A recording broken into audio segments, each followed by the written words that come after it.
जैसा आप देख सकते हैं कि मेरे हाथ में है यूनिस्टोन। कितने ही सालों से अगर वो पत्थर आपके गुर्दों में हो या पित्ते में, ग्लैडर के भी जहाँ पत्थर होता है ऑपरेशन से नहीं निकलता, लेकिन ये दवा खाने के बाद वो आपको जो यूरिन के जरिए जो है पूरा होकर निकल जाएगा। जहाँ बड़े बड़े ऑपरेशन फेल हो जाते वहां पर ये दवा काम करती है।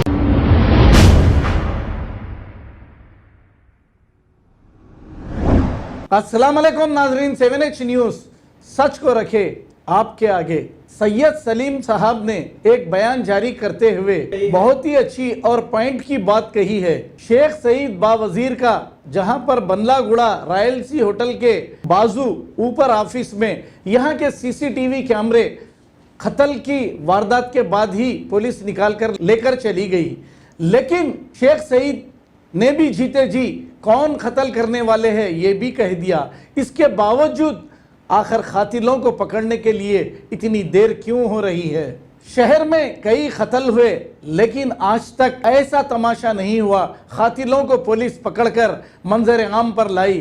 क्या हम ये सवाल करना चाहेंगे इसके पीछे कोई सियासतदानों की साजिश तो नहीं? शेख सईद बावजीर के कत्ल के पीछे सैयद सलीम साहब ने क्या कहा, आइए सुनते हैं तमाम तफसीलात इन्हीं की जुबानी। अजीज दोस्तों, बुजुर्गों, नौजवानों, मेरी इज्जत माँ खवातीन, माँ और बहनों, जो मेरा लाइफ बहुत गौर से और बहुत शौक से देखते हैं ताकि मेरी हक की आवाज़ उनके कानों तक पहुंचती है।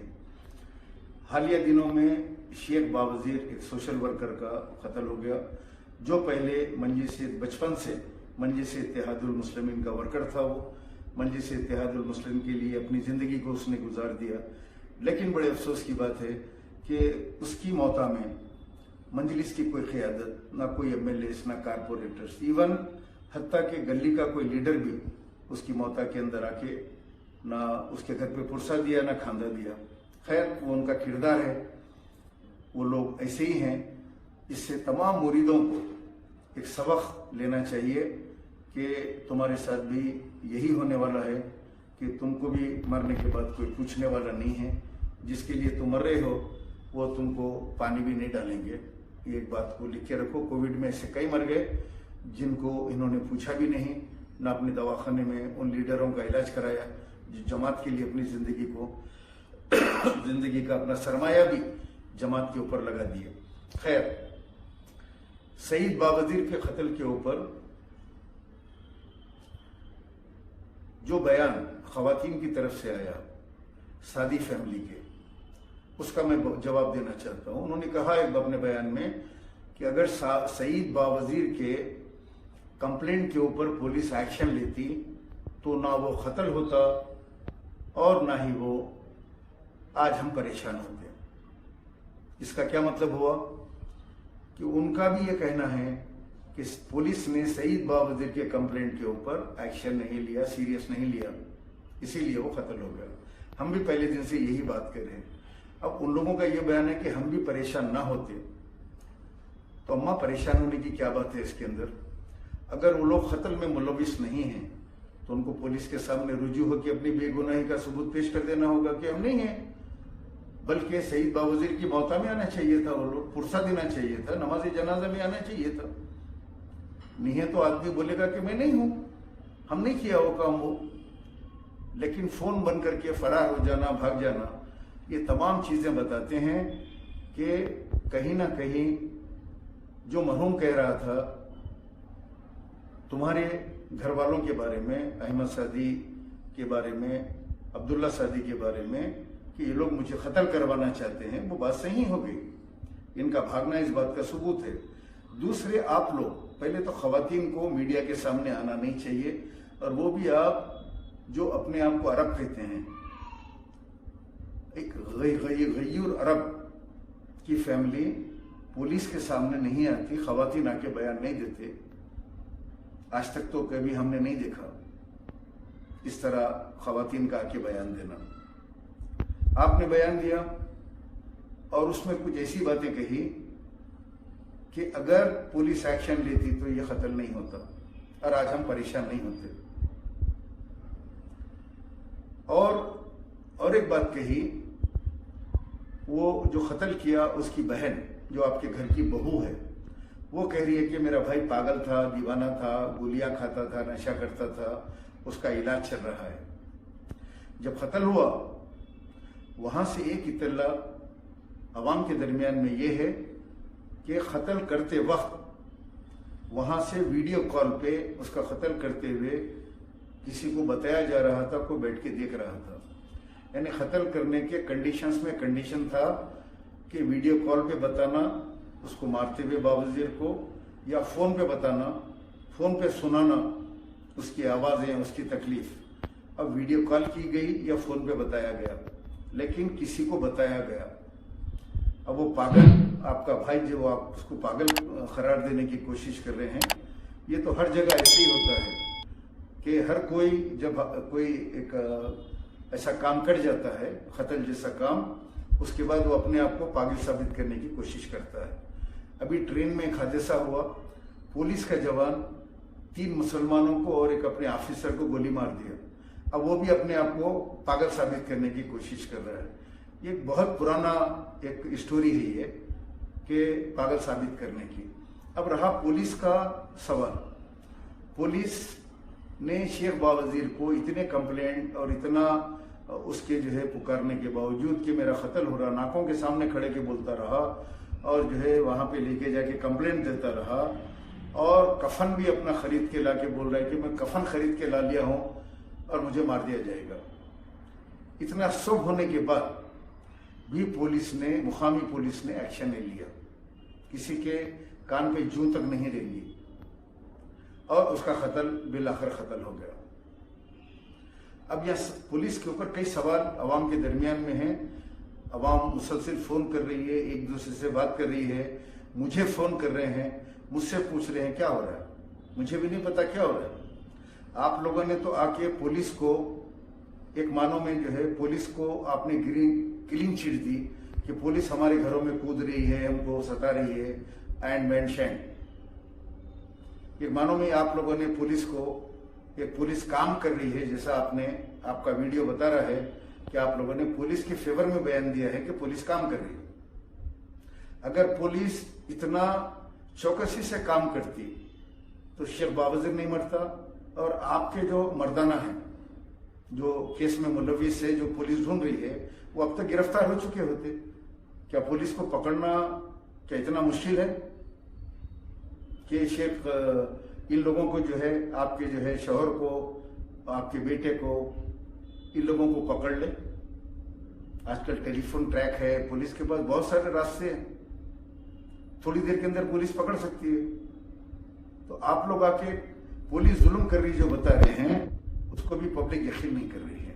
आई होगी पुलिस, खटका मार के गई होगी, लेकिन जिस तरह आप बता रहे हैं उस तरीके से नहीं है, वरना अभी तक लोग गिरफ्तार कर लेते। अभी 5 दिन हो गया, 9 तारीख के दिन ये वाकया हुआ। आजकल छोटी छोटी बात के ऊपर सीसीटीवी फुटेज है। ऑटो रिक्शा की टक्कर लगती है तो एक सीसीटीवी फुटेज आ जाता है, कोई किसी को मार रहा है सीसीटीवी फुटेज आ जाता है। बावजीर का जो कत्ल हुआ उस बिल्डिंग के अंदर सीसीटीवी फुटेजेस हैं, पुलिस आती है, सीसीटीवी फुटेज और उसका रिकॉर्ड निकाल के ले जाती है। ये कितना है, पुलिस वो रिकॉर्ड लेकर क्यों गई तो पुलिस ने अब तक का रिलीज क्यों नहीं किया, अवाम को बताया क्यों नहीं कि कितने लोग किस तरीके से मारे, कैसा निकल के भागे बाहर, ये पुलिस को बताना चाहिए ना।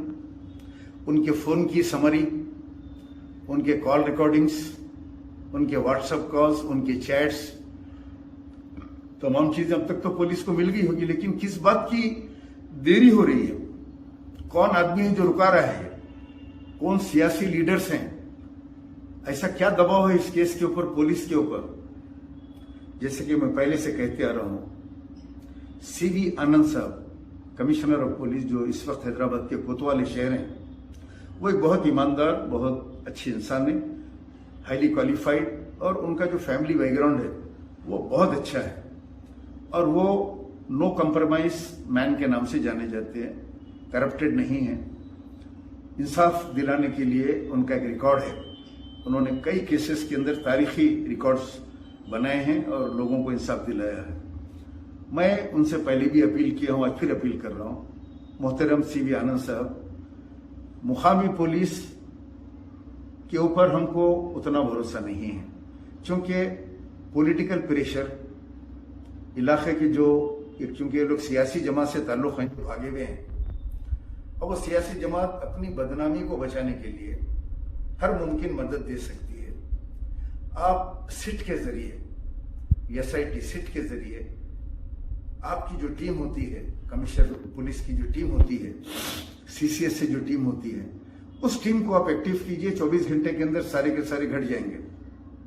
और दूसरी चीज, मैं कमिश्नर ऑफ पुलिस CB आनंद साहब से एक हम्बल रिक्वेस्ट कर रहा हूं। सर, ये जो कत्ल हो रहे हैं शहर में, कत्ल पे कत्ल पुराने शहर में, उसकी एक वजह ये भी है कि पुलिस 90 डेज में चार्जशीट नहीं डालती, इसीलिए उनकी 90 डेज में जमानत हो जाती है। वो निकल के आते हैं, फिर कत्ल करते हैं, और कत्ल एक आम सी चीज हो गई है। अगर फास्ट ट्रैक कोर्ट के अंदर या 90 डेज में चार्जशीट डालेंगे, जैसे शेख बावजीर का केस है, इसमें इन लोगों को गिरफ्तार करके 4-5 दिन में, महीने भर में अगर इनके चार्जशीट आप डाल देंगे तो ये जेल में ही रहेंगे और अदालत का फैसला हो जाएगा, इनको बेल नहीं मिलेगी। इस तरीके से अवाम के अंदर एक खौफ बन जाएगा कि पुलिस 3 महीने के अंदर चार्जशीट डाल रही है, बेल नहीं मिलेंगी, अंदर ही रहेंगे, सजा हो जाएगी। ये जो बेल मिलने का, 90 डेज के बाद बेल मिलने का जो कानून है, वही कानून और पुलिस की जो चार्जशीट नहीं डालने की जो रिवायत है, ये तमाम कत्ल जितने हो रहे हैं, ये इसकी जिम्मेदारी मैं समझता हूं कि हमारी लोकल पुलिस के ऊपर है। और आप एक मीटिंग कॉल करके ये तमाम ऑफिसरों को, तमाम इंस्पेक्टर को आप ये हिदायत दीजिए कि 90 डेज के अंदर चार्जशीट डाल दी जाए, अंडर ट्रायल कर दिया जाए केस को, उनको बेल ना मिले, तभी ये कत्ल रुकेंगे। ये मेरी आपसे एक हम्बल रिक्वेस्ट है। दूसरी चीज, ये केस हाई प्रोफाइल केस की तरह हो गया, इसमें बड़े बड़े सियासी लोग इन्वॉल्व हैं। इसके अंदर TRS की मिनिस्टर का भी नाम आ रहा है, मुकामी वहां की, उनके बेटे का नाम आ रहा है, और इस तरफ जमात के जो कायदीन हैं उनका भी नाम आ रहा है, क्योंकि वो जो लोग भागे हुए हैं वो लोग उसी जमात को बिलोंग्स करते हैं। अपनी बदनामी को बचाने के लिए, इलेक्शन करीब है, अवाम के अंदर क्रोध है, गुस्सा है, तो उसको बचाने के लिए ये लोग अपने आदमी को बचाने के लिए हर मुमकिन कोशिश कर रहे हैं कि वो नेक हैं, शरीफ हैं, उन लोगों ने कत्ल नहीं किया, उनका हाथ इसमें नहीं है, ये बात बताई जाए, या मरहूम के ऊपर कोई गंदा इल्जाम लगाया जाए, उसे ब्लैकमेलर कहा जाए, या उसको मरहूम को जो है कोई गलत काम कर रहा था, पकड़ा गया, इस किस्म की जो है उस पर इल्जाम लगाए। पहले भी उसके ऊपर 2 इल्जाम इस तरीके के लगाए गए थे कि एक लड़की का रेप किया और एक लड़के के साथ कुछ किया। वो दोनों केसेस, एक केस तो बरी हो गया शायद, एक केस के अंदर कोई उसके अंदर प्रूफ नहीं है, और वो केस भी बरी हो जाएगा, उसका रिजल्ट आ जाए। एज ए सोशल वर्कर, वो MIM का था, क्या काम किया, रिसेंटली वो बहुत जमाने से एज ए सोशल वर्कर काम कर रहा था, उसका जाती मकान भी नहीं है। आप लोगों की इत्तला के लिए, जिस आदमी को उठा के जीप में डाला, जिसको मार लगी थी, और उस केस का आई विटनेस बना वो लीडर, उसने इस गरीब बच्चे को एक मकान तक नहीं दिया रहने के लिए। करोड़ों अरबों रुपए के जमीनों की लूटम लाट करता है वो उस इलाके में, करोड़ों की। आप लोगों को अंदाजा नहीं है, शहर हैदराबाद का सबसे बड़ा लैंड ग्रैबर वही है। लेकिन एक 100-200 गज का मकान बना के उस लड़के को नहीं दिया, उस बच्चे को नहीं दिया जो उसको उठा के गाड़ी में डाला।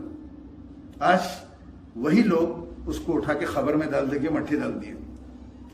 बावजीर का खून जरूर रंग लाएगा, चाहे तुम उसकी किरदार कशी करो या कोई भी स्क्रिप्ट लिखो, अवाम उसको कबूल करने के लिए तैयार नहीं है, क्योंकि कत्ल एक ऐसी चीज है जिसके लिए मुसलमान इसको जो है बर्दाश्त नहीं करेगा। वो भी अवामी मसाइल जो उठा रहा है, जो अवाम के लिए जो बता रहा है कि यहाँ गड्ढे हैं, यहाँ खड्डे हैं, यहाँ गिर जाएंगे, यहाँ पानी आ गया, ये गरीब बीमार पड़ा हुआ है, ये लाचार है, ये ऐसा करो या ऐसा करो। वो ऐसे लोग जो निकल के कौम की सच्ची रहनुमाई करते हैं, काम करते हैं, तो वैसे लोगों के लिए हमको आवाज उठाने की जरूरत है। कल मेरे साथ कोई हादसा हो जाएगा, इलेक्शन करीब है, मैं भी हक की आवाज उठाता हूँ, बोलता हूँ, पूछता हूँ कि क्या किया आपने, कहाँ है 12% रिजर्वेशन, कहाँ है वक्फ बोर्ड को जुडिशरी पावर। क्या KCR की तारीफ कर रहे हैं, ऐवान असेंबली में खड़े की इतनी तारीफ कर रहे हैं कि उतनी तारीफ अगर खड़े के अल्लाह की कर लेते, या अल्लाह आप इतने अजीम हैं, अल्लाह आप इतने अच्छे हैं, या अल्लाह आप ऐसे तुम्हारी मगफिरत हो जाती थी मियाँ। समझिए आप, ये गुनाहों के दलदल में अगर उतनी तारीफ अगर अपने अल्लाह सुब्हानहू व तआला की कर लेते जितनी केसीआर की करे, तो लानत है तुम्हारे ऊपर। इतनी तारीफ जिसने कुछ नहीं दिया मुसलमानों को, उसकी तारीफ कर रहे हैं। अगर ऐसा होगा तो हैदराबाद के अंदर कोई सोशल वर्कर जिंदा नहीं रहेगा, कोई खैर का काम नहीं करेगा, कोई गरीबों की मदद नहीं करेगा, कोई मसाइल के ऊपर आवाज नहीं उठाएगा कि आवाज उठाए तो कत्ल कर देंगे। कातिल तो मारता जा, हम मरते जाएंगे मगर काम करते रहेंगे।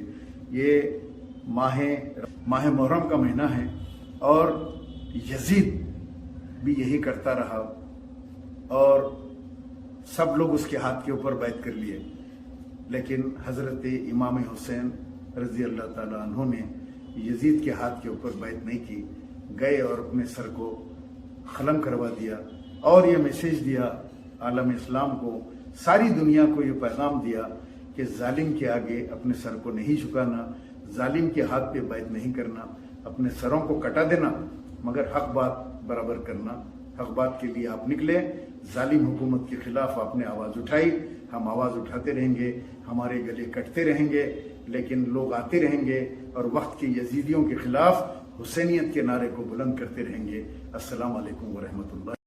ऐसा आप देख सकते हैं कि मेरे हाथ में यूनिस्टोन, कितने ही सालों से अगर वो पत्थर आपके गुर्दों में हो या पित्ते में, ग्लैडर के भी जब पत्थर होता है ऑपरेशन से नहीं निकलता, लेकिन ये दवा खाने के बाद वो आपको जो यूरिन के जरिए जो है पूरा होकर निकल जाएगा। जहां बड़े बड़े ऑपरेशन फेल हो जाते वहां पर ये दवा काम करती है। गुर्दे और पित्ते की पथरी ये प्रोडक्ट से गल जाती है, फिर दोबारा पथरी फॉर्म होने नहीं देती और इसमें कोई साइड इफेक्ट भी नहीं है।